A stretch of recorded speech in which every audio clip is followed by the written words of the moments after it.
Amazing Spider-Man. Spider-Man was rebooted following the Sam Raimi trilogy. This came out in 2012. It's been 5 years since a Spider-Man movie. And the movie starts off with Peter Parker and his aunt, uncle, Aunt May, and Uncle Ben. And in the beginning of the movie, we get his parents, Richard Parker. He's working on something something that's serious, and so he drops off Peter Parker at his aunt and uncle's house. He goes and lives with them at a young age. That's where he basically grows up.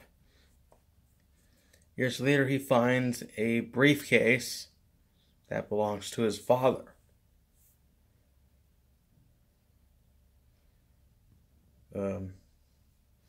And this leads him going to Oscorp, where his father worked, where he was working on his scientific research. There he gets bit by a radioactive spider, and that's where he becomes Spider-Man. The love interest in this movie is Gwen Stacy. Gwen Stacy's father in this movie is Captain Stacy. He is against Spider-Man in this movie. First.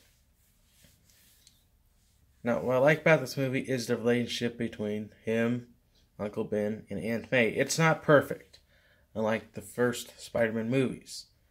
Aunt May, Uncle Ben, they were like the perfect, parenting figures. Them and Tobey Maguire, original Spider-Man movies, they acted perfectly. No conflicts or anything like that. In this one, there is. The villain in this movie is Kirk Connors.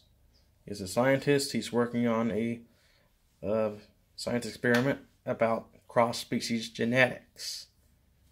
And he has one arm, and he's trying to regrow that other arm, and he thinks cross-species genetics will be able to do it. So he injects himself with a serum, and it becomes the Lizard. Yeah, I like the Lizard in this movie. I always wanted to see the Lizard in a Spider-Man film. We got it. I like the fight scene between him and Spider-Man. So, at the end of the movie, we're at Oscorp Tower. The Lizard's there. He wants to turn, people into lizards. And Captain Stacy's there. He realizes that Spider-Man is Peter Parker. There's a scene where Spider-Man gets cornered by the police. He rips off his mask and figures out he's Peter Parker. So he lets Peter go. He sees Spider-Man who he is. He's a hero. He's trying to do good things, so he lets him go. Eventually he goes to Oscorp and helps out Spider-Man. Eventually he sacrifices himself and dies for Spider-Man. You get to see a touching scene here at the movie. He tells Peter Parker to leave Gwen out of it. What I like about this movie is Uncle Ben, Aunt May, Parker's relationship. Just like I said, it's complicated. Also, Uncle Ben's death. This is a very sad moment here because you actually see him get shot. Unlike the Sam Raimi films, Uncle Ben already had been shot.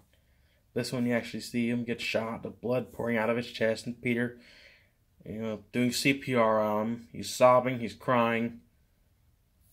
You actually see what Peter is really going through here. And the killer in this movie hasn't been caught, unlike the first movie. I like the storyline about his parents and why they left. I knew that in the comics they died from a plane crash. So I was very interested in what they would do here. So it seems like their plane crash was maybe not an accident, maybe it was intentional. Something happened, so I was very intrigued to see.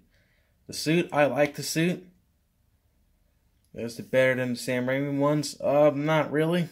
I like the Sam Raimi suit too. To me, they're both the same.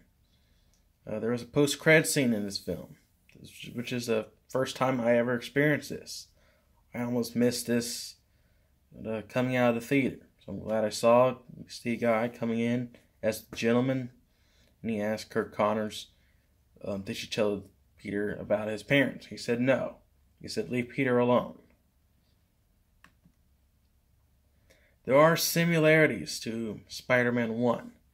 Both have Uncle Ben give his version of with great power comes great responsibility. Both Peter Parkers have confrontations with Flash Thompson. They both climb up walls to test out their powers. And the villain of this movie is a scientist. They're both Norman Osborn and Kirk Connors are scientists that work at Oscorp. And they're working on some type of scientific experiment that goes wrong and they become villains. Kirk Connors the Lizard, and Norman Osborn the Green Goblin.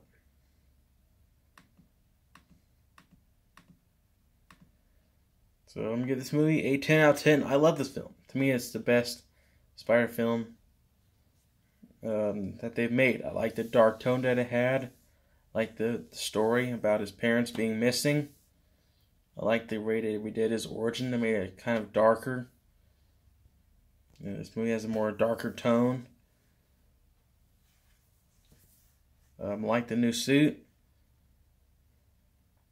And this is the first Spider-Man film that I saw in the theaters. I remember I was at the Captain America First Avenger screening. They showed a teaser trailer for this, and I was like, whoa, they're making another Spider-Man movie. I had no idea. I heard rumors online, but I didn't think they would make another one. So I was hyped for this movie for about a year, and I saw it, and I loved it. So I'm going to give this movie a 10 out of 10. It's number 1 on my list. I put Spider-Man 2 as 2, Spider-Man 1 at 3, and then Spider-Man 3 at number 4. This was much better than Spider-Man 3. So, I guess we'll see what they do with the second one.